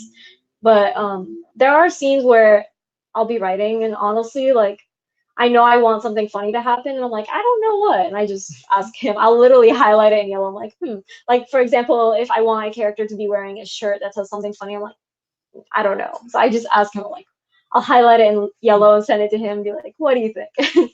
So that's just me, but yeah. Don't force the humor though. Yeah. Because I can't force the humor. It doesn't work. What about you, Meg? My husband tells me I'm funny. Whether or not that's actually true, I I would say be observant. I feel like look at the people that you find that are funny, or look at the writing that you find is funny, and observe why you think that's funny. Is it the way that it's delivered? Is it the content that they're saying? Is it a combination of the two? Is it the setting? Sometimes the setting will impact the funniness of a joke. So I kind of look at all three of those things combined, but I think humor is best applied in writing when you know your characters. So someone might like dry humor or slapstick humor. So I just study the people who do it well. Yeah. I like that. Sorry if you could hear the cars outside. cars outside. I wish I could control traffic, but that power eludes me. All right, let's do another would you rather. Would you rather be a writer with pens for fingers or fingers for pens? As in, you have to prick the finger pen to write using blood ink. Or you lose all your fingers and they're now like ballpoint pens and your grip sucks. I guess writing with pens for fingers. It might be hard to like hold things, but I'll learn. It's Edward Scissorhands sort of thing. Where you're like, Edward ballpoint hand. I feel like I would want to prick my finger because I wouldn't. I like my fingers. I don't care to replace them. Can you imagine how much like how many times you'd have to like break your finger to get blood out to like write a full novel? One page, you're like decommissioned for the day. Yeah. You're like, please bring me the orange juice. Oh. I see a lot of fingers for pens in the comments. Get out of here, guys. No. Now I'm with you. Pens for fingers all the way. Oh, wait, no. Other way around. No, yeah, fingers for pens. Yes. Yes. The one where you have to prick your finger to write is fine. Oh, okay. The 13-year-old goth in me is very intrigued by the finger for pens. All right. Got one. Good night, storyteller George. Good night. Thank you for joining us. All right. Would you rather kill your main characters as heroes or let them live miserably? This one is for you too. Kill the main characters as heroes. I wouldn't like it, but I'd rather them die for a cause than live a terrible ending. Like, can we clarify? Is this like end of book 1 before book 2, or is this like the end of the book and there's no more books after it? Let's go ahead with end of the book. And in book 2, they're not the main character, but you will see them miserable, or they will be referenced as a legend. Okay, so that they will not have a story again to improve their circumstances? They will not have a story again, yeah. I'd kill them. I'd probably kill them too. I would kill them, yeah, I'd kill them. Yeah. Maybe they might I wouldn't like it. I wouldn't like it, but I'd kill them. Did you guys see what Joseph said? No. Isn't it our job to make them miserable? Yeah, but not the ending. Actually, I've read books with terrible endings. Not terrible endings, but like sad endings, and those break my heart. It's like I enjoy the book, and I'm like, okay, it's gonna have a good ending. It's gonna have a good ending. It's like, no. All right, and our final would you rather? Oh wait, oh no, I didn't delete this one. All right, I guess that other one was our final. The antagonist one. I guess I we have had some questions here. I can't. Let me go back and see. All right. Well, I think the live stream is winding down, so let's chill for a little bit. See if we get any more last-minute questions. I think we had a question earlier. Let me go back. Is it writing is hard? I can't read. Is it hard writing as a team? I'd have a hard time sharing the story with someone else. Yeah, selfish I am. Is it hard writing as a team? I mean, I've never written with anyone else, but if we're going by like video writing, like what we do, skits, I think that's easier because you mainly do everything and I just kind of give ideas here and there. Well, I mean, you write the advice stuff. I write the advice. And you write the humor, and I give you ideas sometimes for the humor. As for writing a book as a team, I've never had to do it. I would like to write a book with you one day. I'd like to write a book with you too. Yeah, that'd be fun. How it would go, I don't know. I feel like people have different styles. My earbud is like slipping out. I feel like people have different styles. So I don't know how it would go between our styles. I feel like we would start writing and then I'd take over and like start fixing your writing. Be like, That'd be fun. this is the style we're going with. That'd be fun. But I don't know how it would go. It does. I mean, I'm sure it has its pros and cons. Especially if you don't know the person well, or you know them, but you're like we're a couple, so it might be easier to get over that, to tell you I don't like it. Yeah. Whereas with just a friend, I wouldn't want to hurt their feelings and be like, I don't like what you wrote, fix it, you know. So I don't know. It's definitely harder. I mean, I don't know. A pro would be you have a built-in critique partner. Sometimes those guys are hard to nail down. You might like, I have a zillion critique partners, but we're all on different schedules. So like getting their like your schedules to mesh up is sometimes difficult. So if you have a co-author, built-in critique partner. Yeah. Yeah. That's true. Very good Would you point. co-write a book or no? What? Would you like consider co-writing a book with somebody? I mean, I've thought about it. I'm a type A control freak, so I don't know if I'm built for it, but I feel like it would be a lot of fun. I don't know. I'm not sure. I feel like it would have to be, like, aside from you, it would have to be somebody that we mesh well together, and the writing styles are similar enough that I wouldn't be like myself and want to like fix everything, or vice versa. They wouldn't want to fix everything about my writing style. So it would have to be somebody I trust and mesh well with in writing, I guess. Agreed. Yeah, you'd have to have similar writing styles and similar goals and a similar drive and a similar work schedule. Like you almost have to find a clone somewhere. Yeah. You don't have a clone? I'm working on it. I made a baby. It didn't quite work out the way I planned. So we're going to clone. That's funny. All right. So let's give it like maybe 1 more minute. Any last minute questions? Because I know the stream is on the delay, so I want to wait for a couple more comments if there are people that still want to ask questions. Jenna, oh my god, I thought you said as a teen. I was like, Nour, are you a teen? No, I'm old. I look young. I have a baby face, but I'm 26. So, not a teen. It's been a while since I was a teen. co-writing would make getting a draft done easier. Which one is that? Redneck Reviewer. Oh. I don't know about that. I feel like maybe if you both agree to just get the draft first before all the creative differences, but I feel like it might make a draft harder to get on paper. If you're conflicting about scenes or where the story should go, or especially if you want to do like different plot points or like take the story in different directions. However, one way about that is if you have 2 separate characters and one writes one main character and the other writes the other main character, and then that way the POVs. Oh, that would be nice. So then you don't have to worry about the different styles because it would just mesh with the character's personality. Yeah, that'd be really cool if they're completely different writing styles for characters. Like so that would work perfectly.